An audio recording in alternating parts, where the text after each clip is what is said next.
के सामान पर हाथ साफ कर लिया। लाल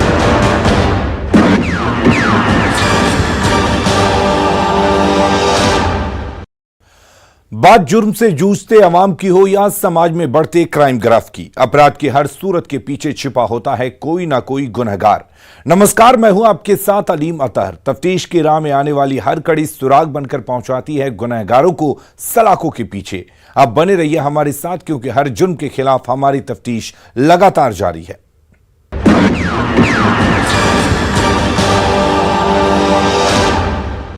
जादूगर का नाम सुनते ही दिलो दिमाग में तरह तरह के ख्याल आने लगते हैं, लेकिन आज हम जिस जादूगर के चेहरे के पीछे की सच्चाई दिखाने जा रहे हैं उसे जानकर आप भी सन्न रह जाएंगे, क्योंकि वो पल पल अपना रूप बदलता रहता है।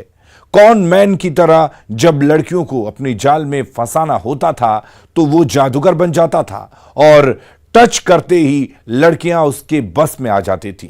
पुलिस की आंखों में धूल झोंकने के लिए म्यूजिकल ग्रुप का मालिक बन जाता था और जिस्म के खरीदारों के लिए हुस्न का सौदागर बन जाता था। होटल से लेकर पार्टियों तक लड़कियों की सप्लाई करता था, जिसमें छोटी उसका पूरा साथ देती थी। लेकिन अब बंद कमरे की डर्टी साजिश का राज खुल गया है और जादूगर के पीछे वाला चेहरा बेनकाब हो गया है। लेकिन वो अभी भी पुलिस की गिरफ्त से बाहर है, जिसकी गिरफ्तारी को लेकर पुलिस खाक छान रही है।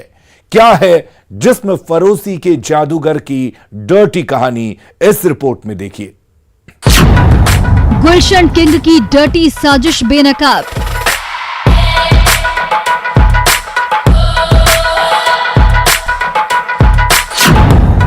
जादूगर बनकर करता था गंदा काम।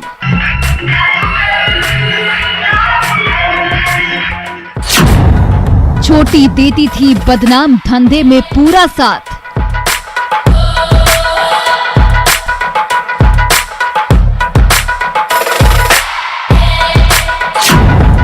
सम्मोहित कर लड़कियों को फंसाता था।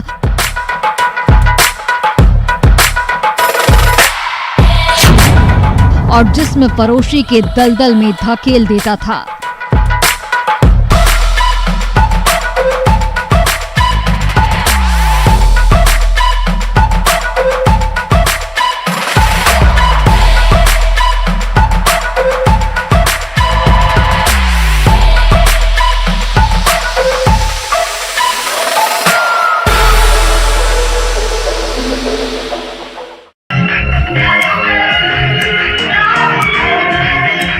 हाथों में जादू की छड़ी और सिर पर जादूगर वाला हैट पहने स्टेज पर हाथों की सफाई दिखा रहे इस शख्स की घिनौनी कहानी सुनेंगे तो आप भी दांतों तले उंगली दबाने को मजबूर हो जाएंगे। जैसे इसकी डर्टी साजिश की सच्चाई जानकर पुलिस दंग रह गई।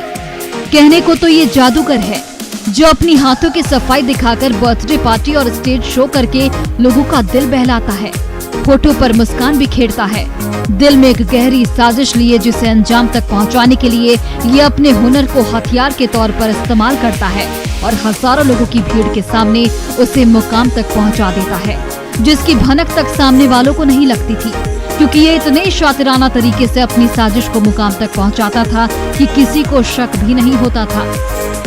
इसकी साजिश की शिकार भोली भाली लड़कियां होती थी, जिन्हें ये जादू के बहाने स्टेज पर बुलाता था और शरीर को टच करते ही अपने बस में कर लेता था, उसे सम्मोहित कर लेता था।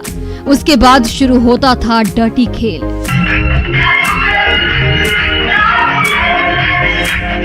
जिसमें उसकी बिजनेस पार्टनर छोटी पूरा साथ देती थी, लेकिन दोनों की कालाबाजारी का काला चिट्ठा सबके सामने आ गया है, जिसकी हकीकत जानकर आपके भी होश फाख्ता हो जाएंगे। जी हाँ, जिसे आप जादूगर समझ रहे हैं वो जादूगर नहीं, जिस्म का सौदागर है, बदनाम धंधे का सरदार है, जिसका नाम गुलशन किंग उर्फ बिक्कू सिंह है, जो राजधानी पटना के जक्कनपुर थाना क्षेत्र के मीठापुर बस स्टैंड के पास का रहने वाला है। पेशे से जादूगर है। स्टेज पर हाथ की सफाई दिखाकर लोगों का दिल जीतने का काम करता है, लेकिन जब इसकी कालाबाजारी लोगों को रास नहीं आई तो ये निराश हो गया और जिस्म फरोशी के धंधे में उतर गया।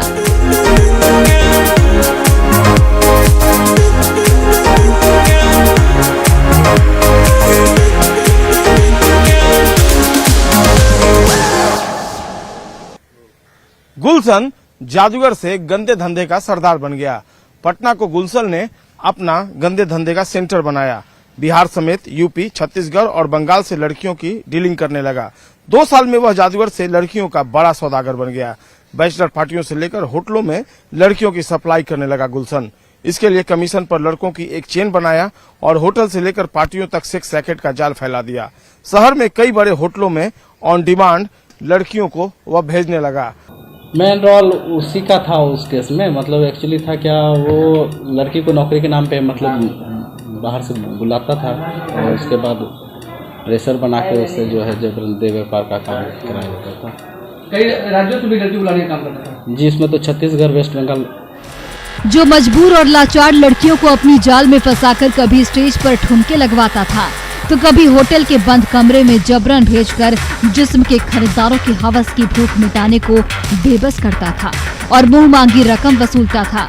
जो लड़कियां विरोध करती थी उन्हें ये बैड बॉय बनकर टॉर्चर करता था, जिसके बाद न चाहते हुए भी लड़कियां गैर मर्दों के साथ सोने को मजबूर हो जाती थी, जिसकी तस्दीक ये तस्वीरें कर रही हैं। स्टेज पर ठुमका लगाती ये दिलकश लड़कियां कर रही हैं, जिन्हें ये अलग अलग राज्यों से लेकर आया है, जो डीजे की धुन पर थिरक रही हैं, अंदर ही अंदर सिसक रही हैं, लेकिन होठों पर मुस्कान बिखेर रही हैं, लोगों को अपनी हुस्न की अदाओं से रिझा रही हैं, ताकि किसी को दिल का दर्द पता न चले। लेकिन अब जादूगर के जिस्म का सौदागर बने गुलशन किंग और बिक्कू की बंद कमरे की डर्टी साजिश का पर्दाफाश हो गया है, वो भी एक एनजीओ की मदद से, जो राजधानी पटना के साथ साथ कई जिलों में फल फूल रहा था। लेकिन जैसे ही एनजीओ को जिस्म फरोशी की भनक मिली, वैसे ही एनजीओ के स्टेट कोऑर्डिनेटर ने गंभीरता दिखाते हुए पटना एसएसपी से बात की और पूरी जानकारी दी, जिसके बाद जक्कनपुर थाने की पुलिस एक्शन में आ गई और 22 नवंबर की रात करीब 12 बजे टीम ने पुरानी बस स्टैंड के पास स्थित होटल प्रांजल में धावा बोल दिया। जब पुलिस कमरा नंबर 202 में पहुंची तो अंदर का नजारा देखकर हैरान रह गई, क्योंकि अंदर डर्टी खेल चल रहा था। उसके बाद पुलिस ने दोनों लड़कियों को अपनी हिरासत में ले लिया। पटना पुलिस ने गुप्त सूचना के आधार पर जक्कनपुर थाना क्षेत्र के पुराने बस स्टैंड के पास होटल प्रांजल में छापेमारी की है और यहां से एक साथ कई युवतियों को पकड़ा है। कुछ युवक भी पकड़े गए हैं और फिलहाल उनसे पूछताछ की जा रही है। प्राइमा फेसी जो जक्कनपुर थानाध्यक्ष ने जानकारी दी है उसके अनुसार सेक्स रैकेट मामले में ये छापेमारी हुई है और बिल्कुल थाने के बगल में ये होटल प्रांजल है जहां पर ये धंधा चल रहा था और पुलिस को जानकारी मिली, उसके बाद ये छापेमारी की गई है। सरिस्ताबाद इलाके में भी छापेमारी हुई है और सरिस्ताबाद से जो इन्फॉर्मेशन मिला उसके बाद इस होटल प्रांजल में छापेमारी की गई है। फिलहाल जो लोग पकड़े गए हैं उनसे पुलिस पूछताछ कर रही है, लेकिन एक बड़ा सवाल यही है कि जक्कनपुर थाना बगल में है और पुलिस को भनक तक नहीं रख सकी कि उसके थाने के ठीक बगल में होटल प्रांजल में यह सब कुछ चल रहा है। सब कुछ होटल प्रांजल के बंद कमरे में जक्कनपुर थाने से चंद कदमों की दूरी पर चल रहा था, लेकिन पुलिस को भनक तक नहीं लगी। जिसमें फरोशी के इस गंदे धंधे का राज तब खुला जब बचपन बचाओ आंदोलन संस्था को गुप्त सूचना मिली और उस सूचना पर बचपन बचाओ आंदोलन संस्थान ने जक्कनपुर और गर्दनीबाग थाने की पुलिस की मदद से दोनों जगह रेड किया, वो भी आधी रात को, जहां जक्कनपुर थाना इलाके के होटल प्रांजल से 2 लड़कियों को पकड़ा गया। साथ ही साथ होटल के मैनेजर और संचालक को भी दबोच लिया गया। जब पूछताछ की गई तो सेक्स रैकेट के फैले जाल का पर्दाफाश हो गया, जिसके बाद लड़कियों की निशानदेही पर पुलिस ने गर्दनीबाग के सरिस्ताबाद में छापेमारी की और किराए के कमरे से 6 लड़कियों का रेस्क्यू किया। तस्वीरों में दिख रही यही वो लड़कियां हैं जिन्हें बचपन बचाओ आंदोलन संस्था की मदद से पुलिस ने होटल प्रांजल और सरिस्ताबाद से मुक्त कराया गया है।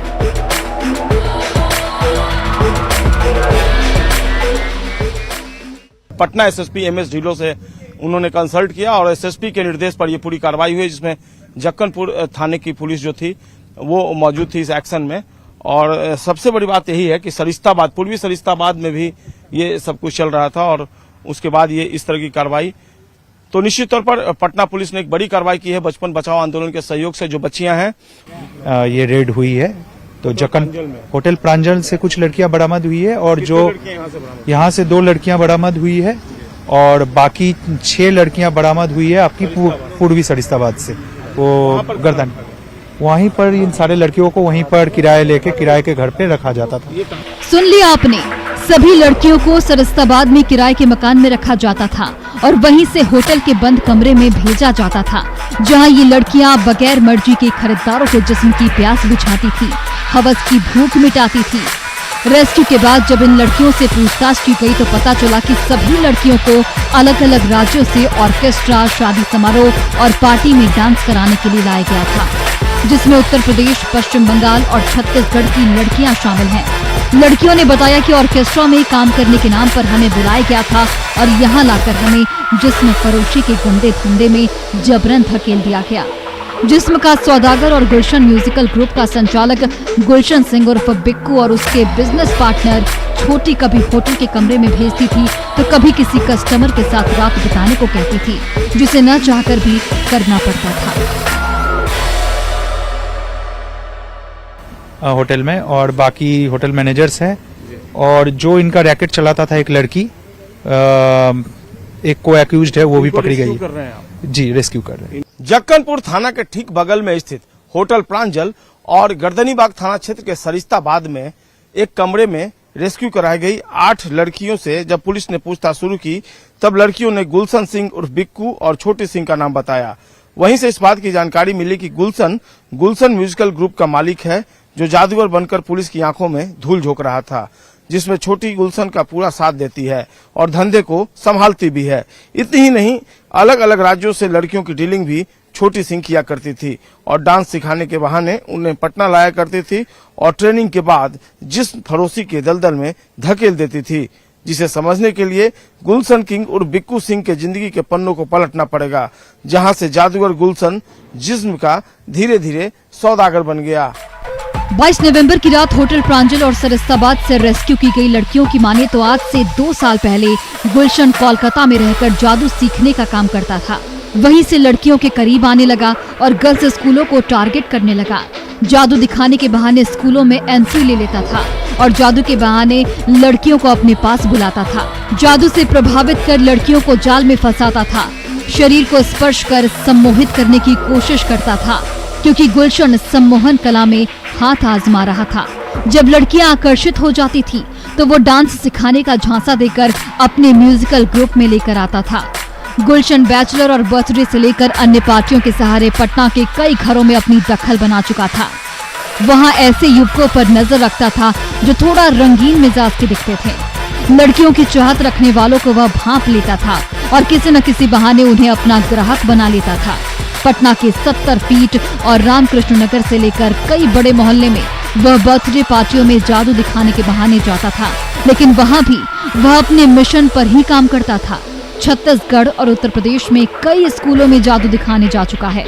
जादू के साथ उसकी पार्टी में लड़कियां डांस करती थी, जिसकी वजह से उसका प्रोग्राम यूथ को खूब पसंद आता था। बैचलर पार्टियों में तो वह लड़कियों के सहारे ही ग्राहकों को पकड़ता था। गुलशन की मुलाकात छत्तीसगढ़ की रहने वाली छोटी सिंह से हुई, जिसे वो अपने साथ बतौर डांसर पटना लाया। फिर आगे चलकर गुलशन की छोटी सिंह बिजनेस पार्टनर बन गई और गंदे धंधे में गुलशन का हाथ बटाने लगी। बदनाम धंधे को छोटी सिंह आगे बढ़ाने लगी। छोटी सिंह मूल रूप से छत्तीसगढ़ की रहने वाली है और इस जो रैकेट का भांडाफोड़ हुआ उसमें ज्यादातर लड़कियां छत्तीसगढ़ की रहने वाली थीं। बाद में छोटी सिंह ने छत्तीसगढ़ के अंबिकापुर में नेटवर्क बनाया और वहां से लड़कियों को पटना बुलाने लगी। छोटी सिंह के नेटवर्क से पटना में सबसे अधिक छत्तीसगढ़ से लड़कियां आने लगी। पटना में आते ही उन्हें छोटी ट्रेंड करती थी और थोड़े ही दिन में डांसर से उन्हें सेक्स रैकेट का सदस्य बना देती थी। कई लड़कियां सेक्स से मना कर देती थी तो सरिस्ताबाद में किराए के कमरे में लाकर छोटी उन लड़कियों की पिटाई करती थी, मारपीट कर उन्हें इस धंधे के लिए तैयार करती थी और मार्केट में उतार देती थी। रेड में पकड़ी गई लड़कियों ने इस बात को भी कबूल किया है और पुलिस को बताया है कि इस तरह जादूगर की छड़ी लिए गुलशन और छोटी सिंह ने सेक्स रैकेट का बड़ा नेटवर्क खड़ा कर दिया और पटना को सेंटर बना दिया, जहां से होटलों में ऑन डिमांड लड़कियों की सप्लाई होने लगी, जिसमें के खरीदारों की हवस की प्यास बुझने लगी। बंद लड़कियां जाने लगी, लेकिन होटल प्रांजल में रेड के बाद गुलशन की डर्टी साजिश का पर्दाफाश हो गया और पुलिस FIR दर्ज कर गुलशन की तलाश में जुट गई। गिरफ्तारी के लिए जगह जगह छापेमारी करने लगी, लेकिन अब तक गुलशन का कोई सुराग हाथ नहीं लगा है। ऐसे में देखने वाली बात ये होगी कि पुलिस कब तक जादूगर से जिस्म का सौदागर बने गुलशन सिंह उर्फ बिक्कू को गिरफ्तार करती है और हाथों में हथकड़ी पहनाती है, क्योंकि सबकी निगाहें उसी पर टिकी हैं। लेकिन जिस तरह से गुलशन ने म्यूजिकल ग्रुप और जादूगर की आड़ में सेक्स रैकेट का जाल फैलाया है, उस पर शिकंजा कसना पुलिस के लिए एक बड़ी चुनौती है। न्यूज़ 18 के लिए पटना से संजय कुमार के साथ ब्यूरो रिपोर्ट। अब वक्त तो चला एक ब्रेक का, लेकिन ब्रेक के बाद आपको दिखाएंगे कत्ल की खौफनाक कहानी।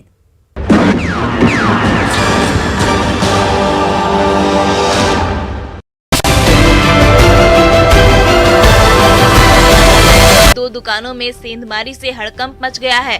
बताया जा रहा है कि लालगंज नगर थाना क्षेत्र के शुक्ला मार्केट के पास दो दुकानों में अज्ञात चोरों ने चोरी कर ली और लाखों की संपत्ति उड़ा ले गए। चोरों ने दुकान की पीछे की एक दीवार में छेद बनाया और वहीं से दुकान में घुसकर चोरी की घटना को अंजाम दिया। पीड़ित का कहना है कि चोरों ने सोने चांदी के जेवर समेत कई सामानों पर हाथ साफ कर लिया है, जिससे उन्हें बहुत नुकसान हुआ है। चोर सीसीटीवी कैमरे भी चोरी कर ले गए। वहीं चोरों ने दूसरी दुकान से भी करीब 6 लाख की चोरी की है। सेंधमारी की घटना के बारे में सुनते ही मौके पर भीड़ जुट गई और पुलिस को मामले की सूचना दी गई, जिसके बाद पुलिस मौके पर पहुंचकर जांच पड़ताल में जुट गई। पुलिस जल्द ही चोरों को पकड़ने का दावा कर रही है, लेकिन चोरी की इस घटना के बाद इलाके में हड़कंप मच गया है। मुंगेर में मारपीट और प्रताड़ना की शिकार महिलाओं को शिकायत दर्ज कराने के लिए एसपी जगन्नाथ रेड्डी जला रेड्डी की पहल पर जिले की 14 थानों में महिला हेल्प डेस्क खोला जा रहा है। महिला हेल्प डेस्क में तैनात महिला पुलिस के सामने प्रताड़ना की शिकार महिलाएं बेझिझक होकर अपने साथ घटित घटनाओं की शिकायत दर्ज करा सकेंगी। महिला हेल्प डेस्क के अभाव में कई महिलाएं थाना में तैनात पुरुष पदाधिकारी को देखकर लोक लाज के कारण बिना शिकायत दर्ज कराए वापस लौट जाती थी, लेकिन अब महिला हेल्प डेस्क पर वे अपनी शिकायत दर्ज करा सकेंगी। एसपी ने बताया कि जिले के 14 थानों में प्रथम चरण में महिला हेल्प डेस्क खोला जा रहा है। सभी 14 थानों में महिला हेल्प डेस्क काम करेगा, जहाँ 3 शिफ्ट में महिला पुलिस पदाधिकारी या महिला पुलिस तैनात रहेंगी। महिला हेल्प डेस्क की स्थापना का मुख्य उद्देश्य पीड़ित महिलाओं में पुलिस के प्रति विश्वास बढ़ाना और थानों को अतिरिक्त सुविधा संपन्न बनाना है।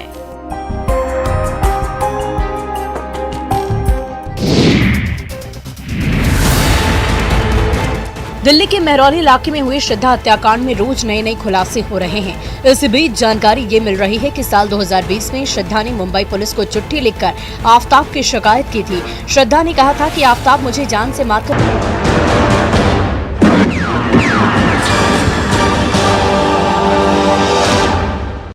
ब्रेक के बाद एक बार फिर से आपका स्वागत है।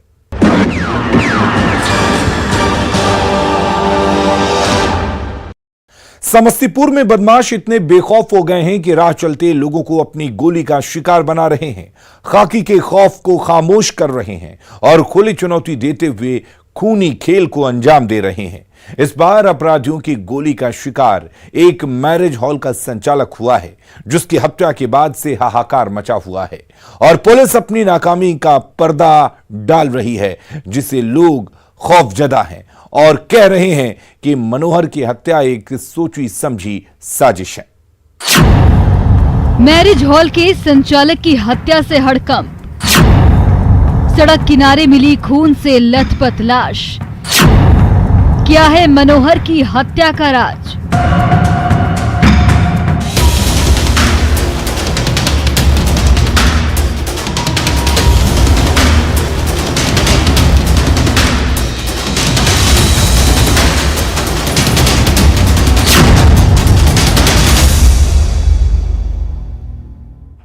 तस्वीरों में दिख रहे इस नौजवान का नाम मनोहर सिन्हा है, जो समस्तीपुर जिले के मुफस्सिल थाना इलाके के मोहनपुर गांव का रहने वाला है, जिसकी बेखौफ और बेलगाम बदमाशों ने 24 नवंबर की देर रात गोली मारकर हत्या कर दी, जिसकी तस्दीक रात के अंधेरे में टॉर्च की रोशनी में तफ्तीश करती पुलिस कर रही है। उस खौफनाक मंजर को देखती भीड़ कर रही है। मौकाए वारदात पर पड़ा ये जिंदा कारतूस कर रहा है, जो पुलिस की सुरक्षा की दावों को खोखला साबित कर रहा है, जिस पर पर्दा डालने के लिए पुलिस गोलमोल जवाब देकर अपना पल्ला झाड़ रही है और जांच की बात कह रही है, जो कई सवाल खड़े कर रहा है। सवाल ये कि क्या जिले में खाकी का खौफ खत्म हो गया है? क्या आम लोगों की सुरक्षा भगवान भरोसे है? अगर नहीं तो पुलिस का इकबाल क्यों नहीं है? बदमाशों में खाकी का खौफ क्यों नहीं है, जिसका जवाब जिले की पुलिस के पास बिल्कुल नहीं है, क्योंकि पुलिस पस्त है और अपराधी मस्त है।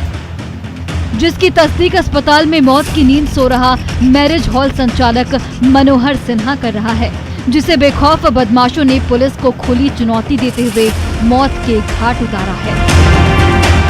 क्या कहाँ पे क्या हुआ? अभी पूरा स्पष्ट नहीं हो पाया है, ये हम लोग जानकारी लेकर आपसे बात करेंगे।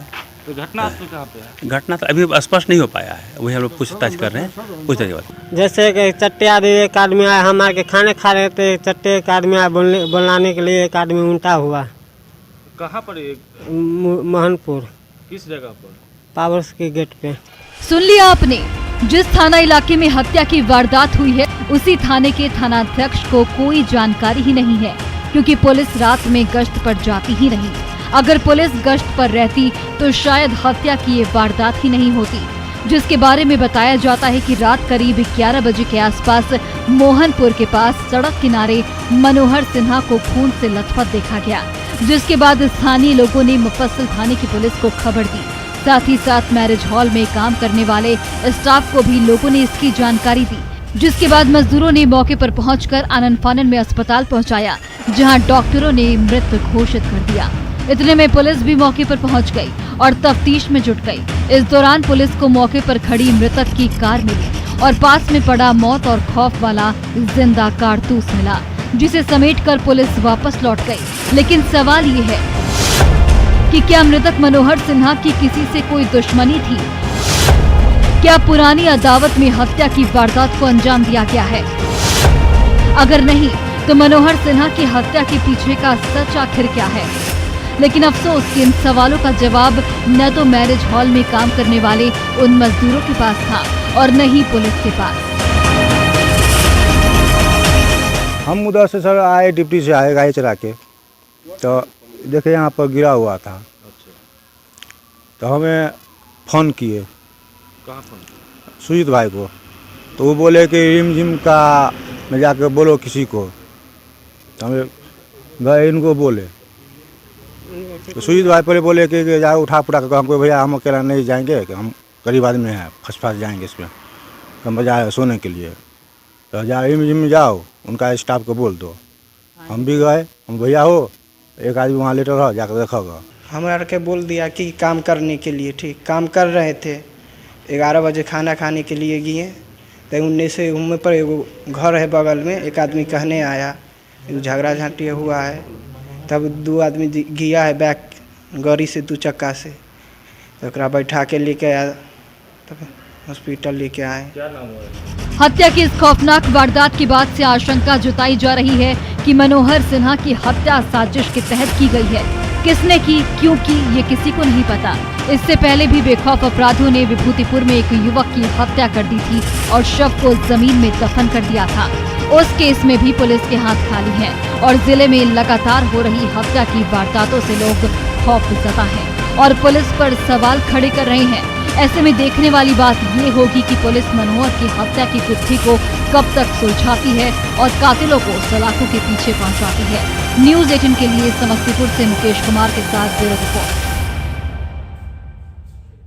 अपराधी चालाक शातिर हो, तफ्तीश की दिशा अगर सही है तो बच नहीं सकता कोई गुनहगार सलाखों के पीछे जाने से। तो पुलिस चाहे सोई हो, मुजरिम चाहे कोई हो, आप बने रहिए हमारे साथ, क्योंकि हर जुर्म के खिलाफ हमारी तफ्तीश लगातार जारी है।